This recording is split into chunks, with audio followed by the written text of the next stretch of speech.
우리 주님의 놀라운 평화가 여러분의 심령과 가정과 일터 위에 흘러넘치시기를 축복드립니다. 앞뒤 저와 있는 분들에게 보고 싶어 잠을 못 잤습니다, 이렇게 한번 인사해 주시면 좋겠습니다.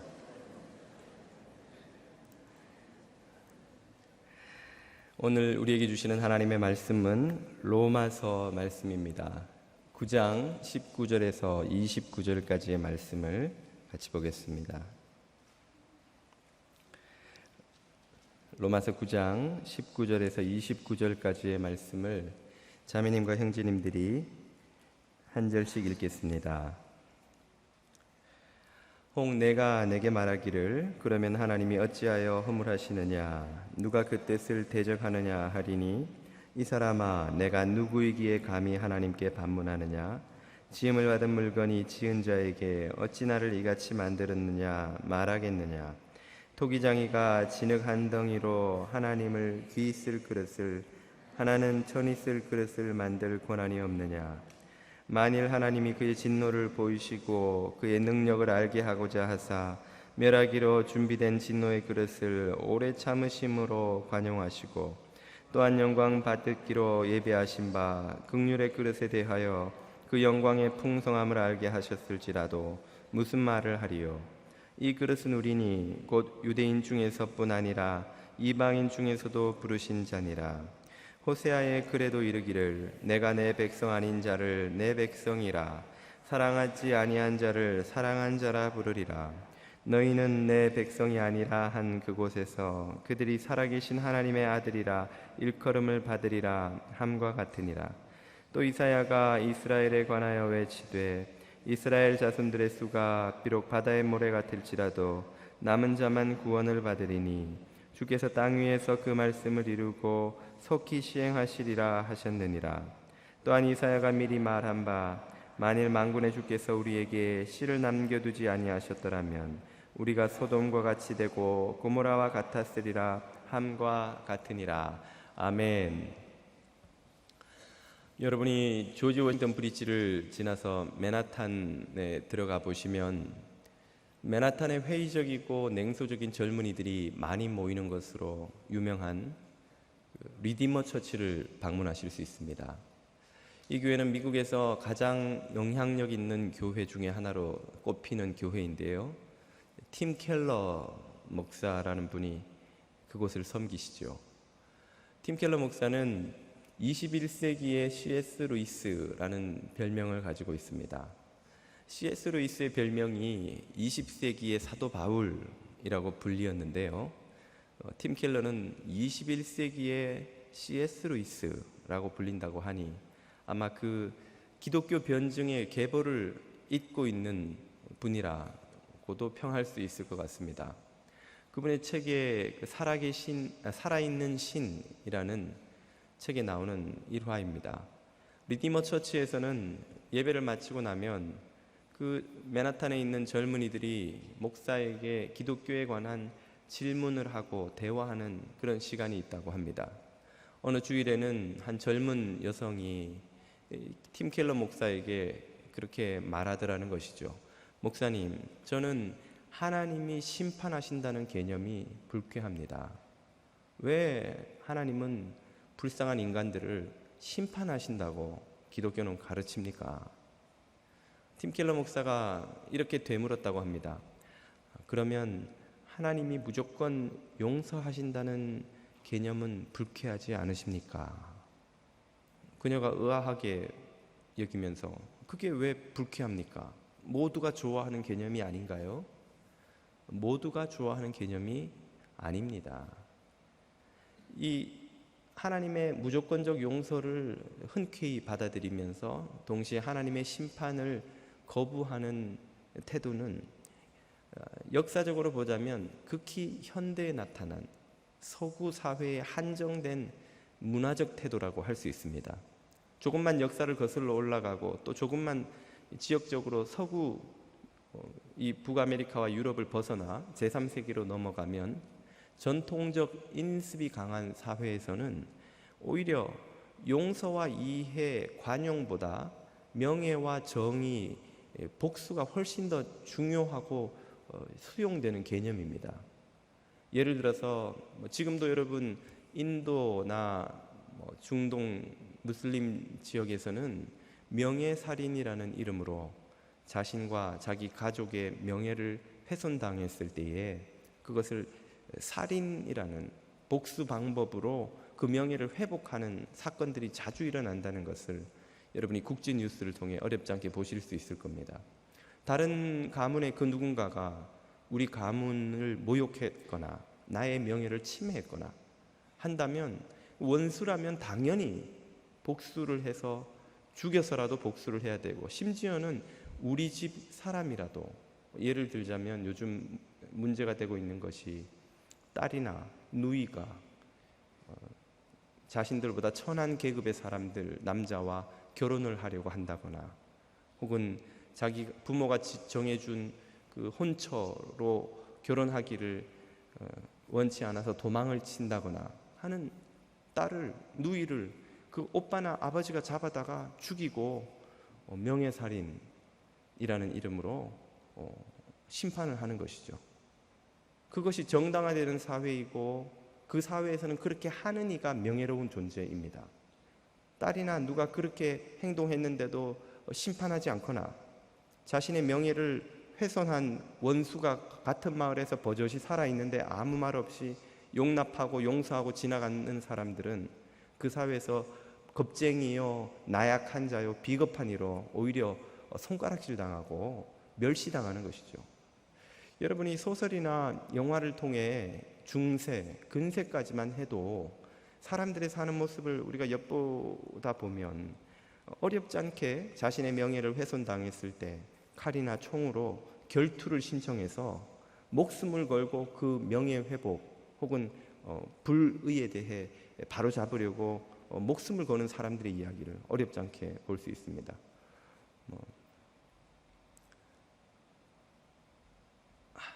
갑자기 제가 머릿속에 뱅글뱅글 도는데 떠오르질 않네요. 몬테크리스토 백작. 그 소설만 해도 여러분 그 목숨을 걸고 칼싸움을 해서 자기 명예를 지키려고 하지 않습니까? 이런 사회에서는 명예 회복을 위한 복수, 그 다음에 정의가 존중받는 가치입니다. 반대로 용서, 용납, 이해, 관용 같은 것은 그 사회에서는 나약함이나 비겁함의 그 특징으로 멸시당하는 개념인 것이죠. 그런 사회를 살아가던 사람들은 심판하는 하나님에 대한 개념을 아무런 거부감 없이 수용합니다. 그러나 반대로 무조건적인 용서를 행하시는 하나님에 대한 개념을 대단히 낯설어하는 것이죠. 어떻게 신이 그럴 수가 있지? 신이 죄를 지은 인간을 무조건적으로 용서한다? 지금도 여러분이 무슬림 사회에 가서 그렇게 한번 설명을 해보십시오. 대단히 사람들은 이해하기 어려워합니다. 이 말은 무엇을 의미합니까? 하나님의 용서를 좋아하고 심판을 거부하는 이 태도는 현대 서구 사회에 국한된 문화적 태도요, 상대적 태도라는 것입니다. 보편적인 태도가 아니라는 것이죠. 이런 문화적인 이 차이점들을 설명한 후에 팀 켈러 목사가 그 질문한 젊은 여성에게 그렇게 되물었다고 합니다. 자매님은 현대 서구 사회의 문화가 제3세계나 전통 사회의 문화보다 더 우월하다고 믿으십니까? 그렇지 않다는 거예요. 그녀는 그렇지 않다고 답을 합니다. 현대 지성인들이 가지고 있는 그 전형적인 태도 중에 하나가 문화적 우월주의를 거부하고 문화적 상대주의에 지지를 보낸다는 것이죠. 문화적 우월주의, 우리 문화든 어떤 문화, 특정한 문화가 다른 문화보다 더 낫다는 것을 독선이요 아집으로 여기고 모든 문화는 상대적일 뿐이니 그 고유의 가치가 있다라는 입장을 고수하는 것이 전형적인 특징입니다. 역시 맨하탄에서 교육받은 지성인답게 그녀는 나는 서구 문화가 다른 문화보다 더 우월하다고 주장하지 않습니다. 그렇다면 결론적으로 팀 켈러 목사가 그녀에게 이렇게 물어보았습니다. 그렇다면 상대적이고 과변적인 서구 문화의 태도를 가지고 절대적 진리라고 생각하는 성경의 가르침을 왜 판단하려고 하십니까? 상대적이고 가변적인 기준이 절대적인 기준을 판단하는 근거가 될 수 있단 말인가요? 그 질문에 대해 그녀와 또 유사한 많은 생각을 하는 젊은이들의 한결같은 대답은 침묵입니다. 무엇을 이 일화는 우리에게 깨우쳐 주는 것입니까? 우리 현대인들이 성경과 진리를 대하는 태도가 가변적인 기준으로 절대적인 기준을 판단하려고 하는 어리석음을 취하고 있다는 것입니다. 이 이야기가 좀 어렵게 들린다면 좀 더 쉬운 이솝 우화의 도움을 받을 수도 있습니다. 배에 짐을 싣고 강의 상류와 하류를 오가면서 장사를 하는 어느 형제가 있었는데요. 하루는 형이 열심히 그 배에 노를 젓고 있는 동안 동생이 값비싼 상품들을 정리하다가 그만 비싼 금잔을 강바닥에 빠뜨리고 말았습니다. 깜짝 놀란 형에게 동생이 이렇게 말을 합니다. 형, 걱정하지 마. 내가 어디 빠뜨렸는지 정확히 표시해 놨어. 참 잘했구나 동생아. 그래, 어떻게 표시를 해두었니? 그 빠뜨린 뱃머리에다가 내가 칼로 자국을 내놨지. 가서 짐을 다 내리고 돌아와서 이 자국이 있는 자리를 들어가 보면 금잔이 그대로 있을 거야.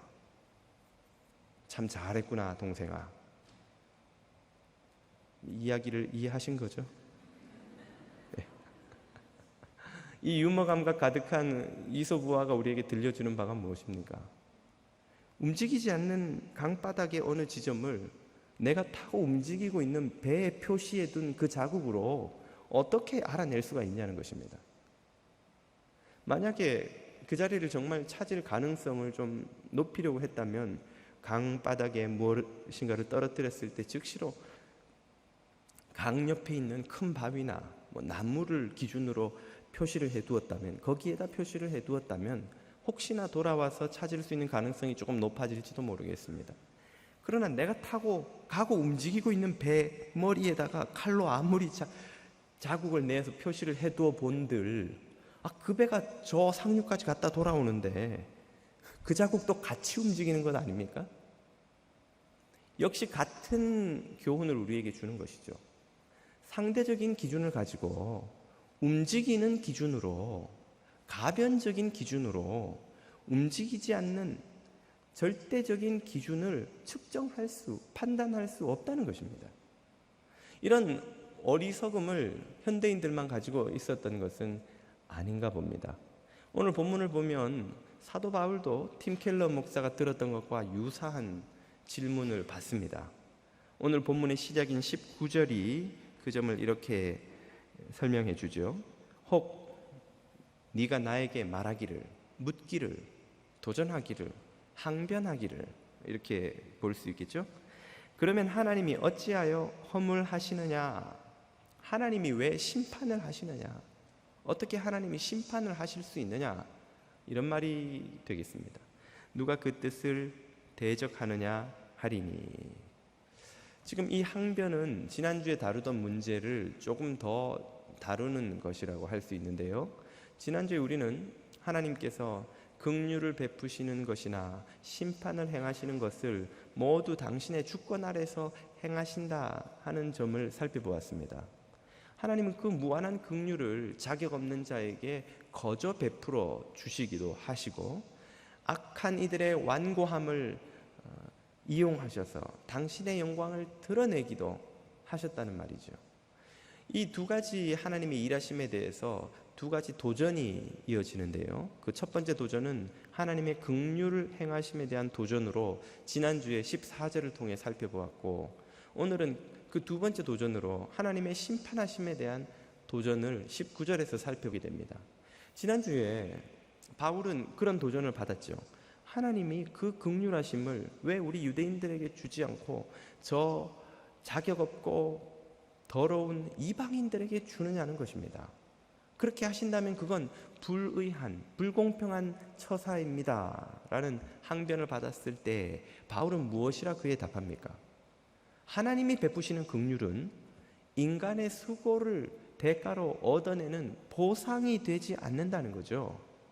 그건 하나님께서 거저 주시는 선물일 뿐이고 거저 주시는 선물은 주는 이의 마음에 달려 있는 거예요. 하나님이 안 주셔도 되는 걸 주십니다. 안 주셔도 되는 걸 주시면서 하나님이 그것을 누구에게 주시든 그것은 주님의 마음이에요. 받은 사람은 이해할 수 없는 그 선택에 감사 감격하지만 그걸 나에게 주지 않았다 하여 내가 그것에 대해 항의할 자격이나 권리가 없다는 거예요. 하나님이 당신의 긍휼과 자비를 누구에게 베풀든 그건 하나님의 주권이자 권리이지 그것으로 하나님이 항의받거나 비난받을 이유가 없다는 것입니다. 이어서 오늘 본문에서는 하나님의 심판하심에 대한 도전을 다룹니다. 하나님께서 악한 이들의 완고함마저도 사용하셔서 당신의 영광을 드러내는 데 사용하셨다면 그 악인들도 하나님의 도구가 된 것이 아니냐는 거예요. 그러면 그렇게 도구로 사용한 인간을 심판하신다니, 아니 그렇게 무자비한 처사가 세상에 어디 있습니까? 아니 인간을 영광의 도구로 써놓고 그 인간을 심판하신다니, 이거야말로 인간에 대한 착취요 이용이요 악용이 아니고 무엇입니까? 하나님의 심판은 부당합니다 라고 지금 항변하는 것입니다. 이 항의를 비유로 하자면 이 정도가 아닐까 생각합니다. 어떤 음주운전을 사고를 낸 피고자가 법정에 서서 자신의 무죄를 항변하면서 말하기를, 내가 음주 사고를 내서 피해자에게 부상을 입힌 것은 사실이지만 그 사람이 그 부상으로부터 재활 과정을 거치면서 그 전에는 무관심했던 자신의 건강에 관심을 가지게 되었고, 그래서 부지런히 재활하고 운동해서 그 사고 나기 전보다 더 건강해졌습니다. 그렇다면 결과적으로 내가 그 사람의 건강에 유익을 끼친 것이 아닙니까? 해를 끼치기는커녕 유익을 끼쳤으니 오히려 나는 상을 받았으면 받아야지 왜 벌을 받습니까? 나는 무죄요 라고 항의하는 것과 똑같다고 하겠습니다. 우리가 논리학을 공부한 사람이 아니래도 이 주장이 얼마나 억지이며 궤변인지 금방 직관적으로 알 수가 있죠. 바로 이런 억지 항의를 지금 사람들이 하나님에게 하고 있는 것이죠. 하나님의 심판을 향해서 하나님의 심판은 부당하십니다. 우리 인간이 어디 악하게 살고 싶어 그렇게 사는 것입니까? 게다가 하나님은 우리 인간을 그 악함을 이용해서조차 당신의 영광을 드러내셨다면서요. 아니 그런 하나님이 인간을 심판하시다니 이런 부당한 처사가 어디에 있습니까? 하고 도전하는 것이죠. 이에 대해 바울은 뭐라고 답합니까? 이사야서 64장의 토기장이의 비유를 인용하면서 바울은 이렇게 설명하죠. 본문 21절입니다. 이 사람아, 네가 누구이기에 감히 하나님께 반문하느냐? 지음을 받은 물건이 지은 자에게 어찌 나를 이같이 만들었느냐 말하겠느냐? 토기장이가 진흙 한 덩이로 하나는 귀히 쓸 그릇을, 하나는 천히 쓸 그릇을 만들 권한이 없느냐? 이 비유가 말하는 바, 하나님은 토기장이이시고 우리 인간은 흙이며 흙으로 된 토기입니다. 토기장이가 흙 한 덩이를 가지고 빚다가 이걸로 뭘 만들까? 그래, 밥그릇으로 만들어보자, 물그릇으로 만들어보자 하고 만들 수도 있고, 그래 이거는 요강이 되어야 되겠다 할 수도 있고. 참 여러분 오랜만에 듣는 정겨운 단어가 아닙니까? 요강. 예, 우리가 다 얼마 전까지 요강을 쓰던 사회를 살았는데 참 한국 사회는 빨리도 바뀌지요. 하여튼 요강을 만들든 밥그릇을 만들든 그거는 토기장이의 마음이지, 흙이 토기장이를 향해서 나는 요강은 절대 안 되고 밥그릇으로만 만들어야 하고 주장하거나, 왜 나를 더 좋은 그릇으로 만들지 않고 요강으로 만들었어 하고 항의할 수 없다는 것입니다. 그것은 모두 누구의 권리니까? 토기장이의 권리니까. 바울이 이 비유를 통해서 말하는 바는 바로 이것입니다. 우리는 피조물이고 하나님은 창조주이십니다. 우리는 유한한 존재고 하나님은 무한한 영원한 존재이시죠. 우리는 아침 저녁 어제 오늘 수시로 변하는 변덕스러운 존재예요. 하나님은 영원히 변치 않으시는 동일하신 하나님이십니다. 우리는 욕심의 파도와 편견의 바람에 밀려서 이리저리 떠다니는 배와 같은 존재라면 하나님은 견고한 바위 위에 서서 언제까지나 움직이지도 유동치도 않는 등대와 같은 분이신 것이죠. 여러분, 배가 등대에게 가야 됩니까? 등대가 배에게 가야 됩니까?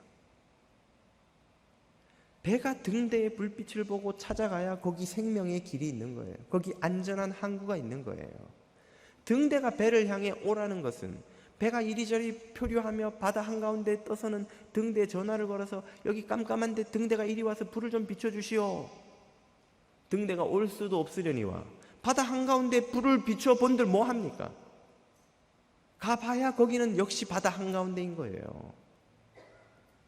등대대로 오라 할 수 없고 배가 등대에게 가야 되는 거예요.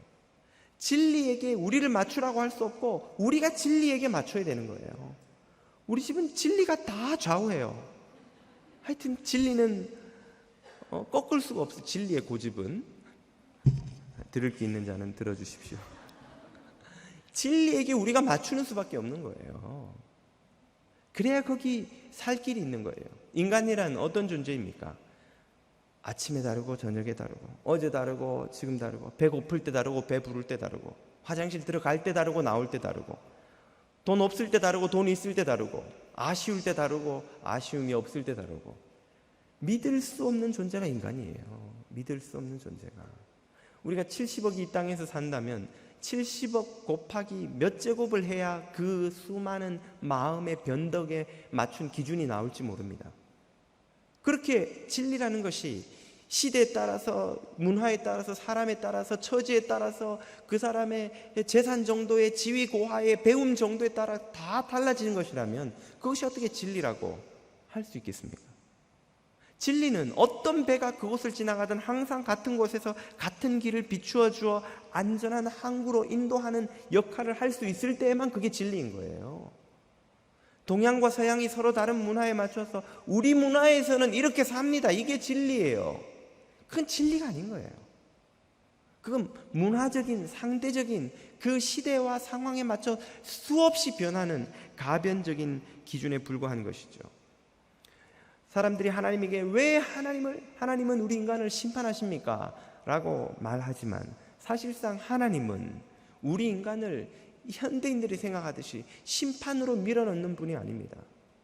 현대인들이 하나님의 심판을 어떻게 묘사합니까? 착하고 선하고 그래도 좀 양심적으로 살려고 노력하는 불쌍한 인간들을 하나님이 심판받기로 딱 정해놓으셨다가 너는 무슨 짓을 해도 심판이야. 예정론. 그러니까 너는 한번 찍혔어. 그리고는 결국 그 불쌍한 사람을 지옥으로 밀어넣는 분으로 하나님을 묘사한다는 것이죠. 그것은 서구 사회가 하나님에게 가지는 심각한 왜곡이요, 편견이요, 그릇된 오해입니다. 하나님은 우리를 심판으로 밀어넣는 분이 아닙니다. 심판은 인간이 스스로가 스스로의 몸을 벼랑을 향해 던짐으로써 도달하는 곳, 그곳이 심판의 자리인 것이죠. 이 원리를 C.S. 루이스가 성경에 대한 통찰을 가지고 그의 책 고통의 문제에서 이렇게 쓰고 있습니다. 한번 들어보십시오. 인간의 부류에는 딱 두 가지밖에 없다. 하나는 신을 향해 당신의 뜻이 이루어지소서라고 말하는 부류, 아니면 결국 신으로부터 그래 네 뜻대로 되리라 라는 말을 듣게 되는 부류. 심판은 지옥에 떨어진 인간은 예외 없이 스스로 지옥을 택한 것이다. 여기 심판의 개념이 나옵니다. 심판은 스스로가 스스로를 끝이 없는 구덩이에 내던진 결과인 것이죠. 이 땅을 살아가는 사람은 이 두 가지로 분류될 수밖에 없는 거예요. 첫째는 하나님의 뜻대로 되옵소서 하고 하나님의 뜻, 진리를 쫓아가는 사람. 둘째는 하나님이 아무리 타이르고 꾸짖고 경고하고 불러도 듣지 않아 결국은 하나님조차 포기하게 만드는, 그래 네 뜻대로 되어라. 네 뜻대로 되리라. 네가 원하는 대로 되리라. 로마서 1장의 표현을 빌리자면 사람들이 마음에 하나님 두기를 싫어하며 하나님도 그를 자기의 욕심대로 내버려 두사 하나님을 마음에서 밀어내고 욕심을 그 자리에 세우고 그 욕심을 쫓아 살아가는 인생. 하나님의 어떤 호소에도 부르짖음에도 경고에도 돌이키지 않아 결국 하나님께서 내버려 두실 수밖에 없는 인생. 이 두 가지밖에는 인생이 없다는 거예요. 그리고 이 후자는 곧 스스로 심판에 자신을 던져넣는 삶이라는 것이죠. 하나님은 인간을 심판으로 밀어넣는 분이 아니라 심판으로 달려가는 일을 온 힘을 다해 소리쳐 불러내시는 분입니다. 오늘 본문 22절이 이렇게 말해주죠. 만일 하나님이 그의 진노를 보이시고 그의 능력을 알게 하고자 하사 멸하기로 준비된 진노의 그릇을 오래 참으심으로 관용하시고. 이 본문에서 하나님이 행하시는 일이란 무엇입니까? 그것은 오래 참음으로 관용하신다는 거예요. 좀 넉넉하신 하나님을 섬기는 자녀답게 구절도 조금 넉넉하게 띄워놔 주시면 더 좋지 않을까 부탁을 드려봅니다. 하나님 인색하신 분이 아니니까. 하나님은 오래 참으시며 관용하시는 분이에요.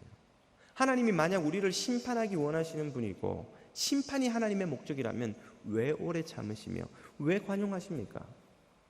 참지 말고 기다렸다는 듯이 죄를 짓는 순간 옳다구나, 내가 기다렸다, 넌 오늘 걸렸다, 그리고 바로 멸망에 집어넣어 버리셔야죠. 기다렸다가 잘못하면 회개하잖아요. 그런 일이 있으면 안 되니까 바로바로 죄 짓는 대로 멸망으로 넣어 버리셔야 되는 거예요. 그런데 하나님은 왜 오래 참고 관용하실까요? 죄인들이 멸망받지 않도록, 회개할 기회를 혹시라도 잡을 수 있도록 그들을 부르고 기다리고 계시는 것입니다. 아니 그러면 성경에 등장하는 그 많은 하나님의 진노와 심판에 관한 이야기는 다 무엇입니까?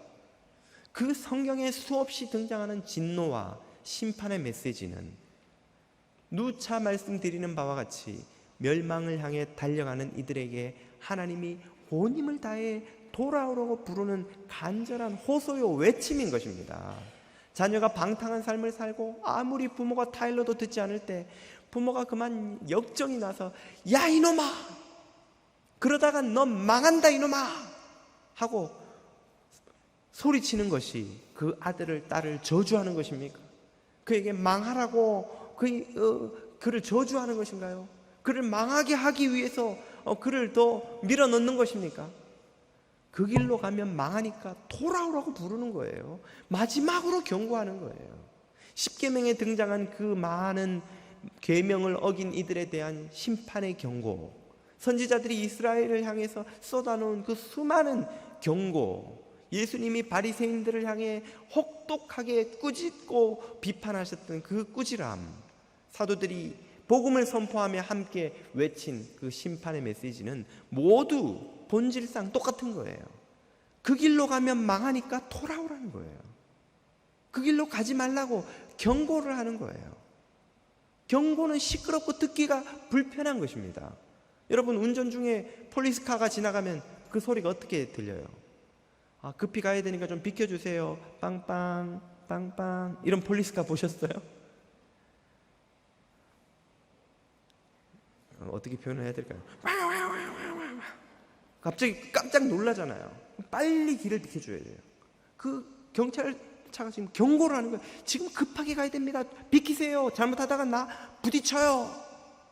경고가 불편하듯이 하나님의 심판의 진노의 메시지가 우리가 듣기에 불쾌하게 느껴질 수도 있고 부담스럽게 느껴질 수도 있고 그걸 듣기 좋은 사람은 아무도 없는 거예요. 그러나 그것은 하나님이 우리를 저주하고 망하게 하시려는 것이 아니라 살리려고 하시는 것임을 오늘 우리가 깨달아야 될 줄로 믿습니다. 그러므로 하나님의 긍휼의 메시지뿐 아니라 심판의 메시지까지 모두가 무엇으로부터 나온 것입니까? 하나님의 형언할 수 없는 사랑으로부터 나오는 거예요.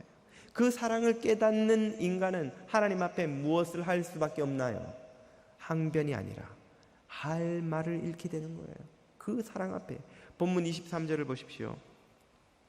또한 영광 받기로 예비하신 바 긍휼의 그릇에 대하여 그 영광의 풍성함을 알게 하고자 하셨을지라도 무슨 말을 하리요? 무슨 말을 하리요? 이게 무슨 뜻입니까? 할 말을 잃는다는 거예요. 항변하고 원망하고 불평하고 하던 이가 하나님의 사랑의 풍성함, 그 영광의 풍성함을 우리에게 알게 하시려는 하나님의 자비를 깨닫고는 말을 잃어버리는 거예요. 더 이상 불평도 원망도 할 게 없어져 버리는 거예요. 도대체 하나님께서 우리에게 영광의 풍성함을 알게 하고자 하신다는 게 무슨 뜻입니까? 얼마 전에 저희 여동생 가족이 여기 뉴저지에 여름방학에 휴가차 아이들 데리고 왔다가 갔습니다. 동생네가 온다니까 한국에 계신 어머니가 저한테 전화를 하셔가지고는 도하나, 김 목사, 은숙이네 가는데 꼭 그랜드 캐년 보내줘라 그러시는 거예요. 그래서 아니 왜 그랜드 캐년을? 저희 어머니가 저희가 LA 있을 때도 들렀다 가시고 또 여기 뉴저지 있을 때도 들렀다 가셨는데 뭐 여기서 나야가라 하고 이런저런 곳 다니고 또 LA에서는 국립공원을 뭐 요세미리부터 해서 몇 군데 다니셨는데 다 다녀본 중에서도 그랜 캐년만한 데가 없는 거예요. 한마디로 그랜 캐년에 꽂히신 거예요. LA 있을 때 그랜 캐년을 갔다 오시더니 아이고야 세상에 그랜 캐년에도 이런 데인지 내 꿈에도 몰랐다. 그리고 한국 가실 때까지 그랜 캐년 이야기를 하시는 거예요. 한국 가셔서도 지인들 친척들 만날 때마다 그랜 캐년 가봤어? 그랜 캐년을 안 봤으면 관광 다니다 말들 하들 마.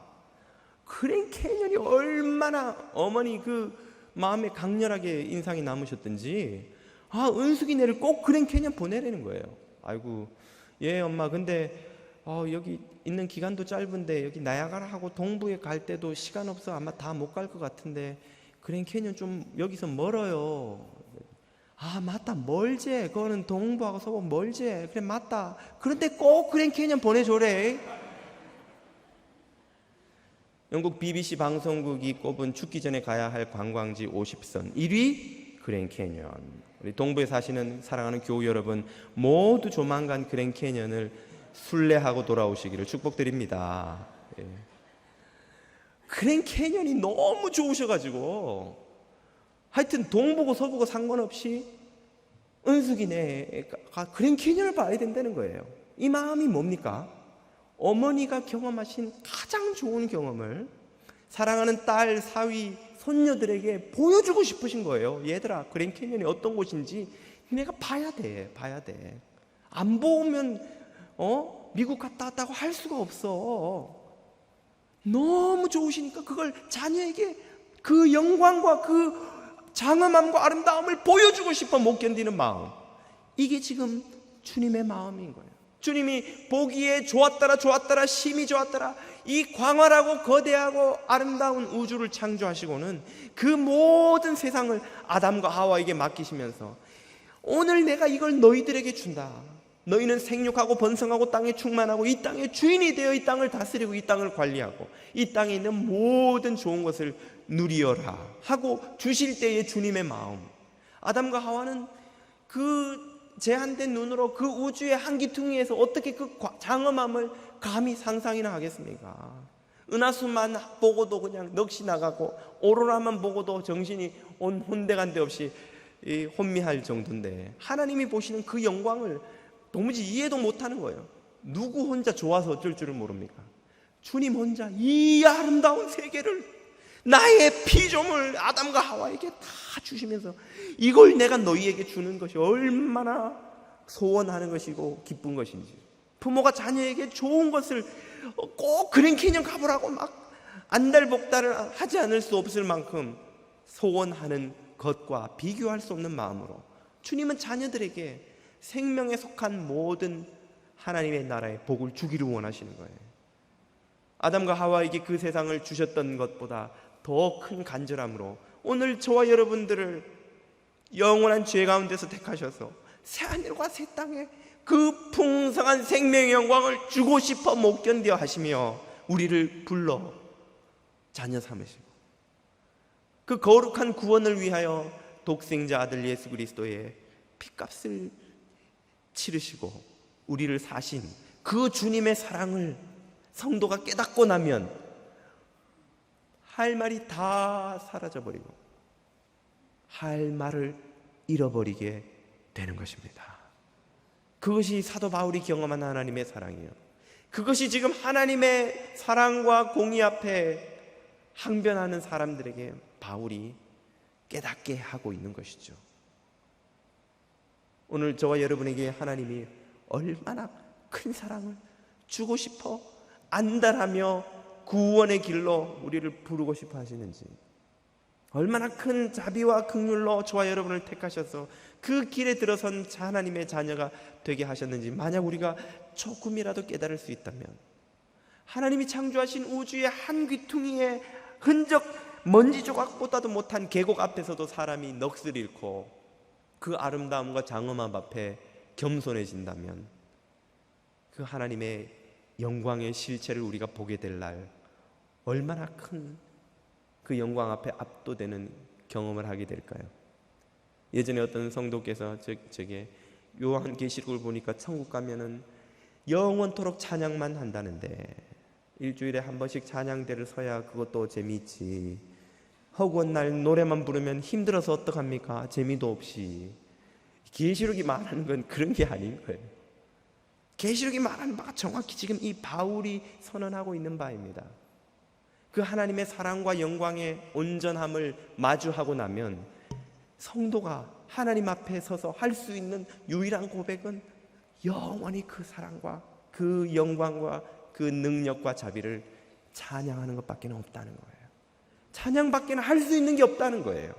그게 영원한 성도들의 모습이 될 것이라는 선언입니다.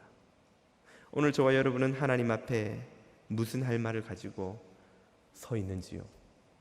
저와 여러분이 주님의 이 사랑을 정말 조금이라도 깨달을 수 있다면 우리의 모든 할 말을 잊게 만들 만큼 우리를 압도하는 그 사랑 앞에 영원히 감사 찬양하는 성도가 될 수밖에 없으리라 믿습니다. 이 사랑 앞에 서서 영원히 주님만 높여드리는 인생들이 다 되시기를 축복드립니다. 기도드리겠습니다. 생명과 은혜의 아버지 하나님,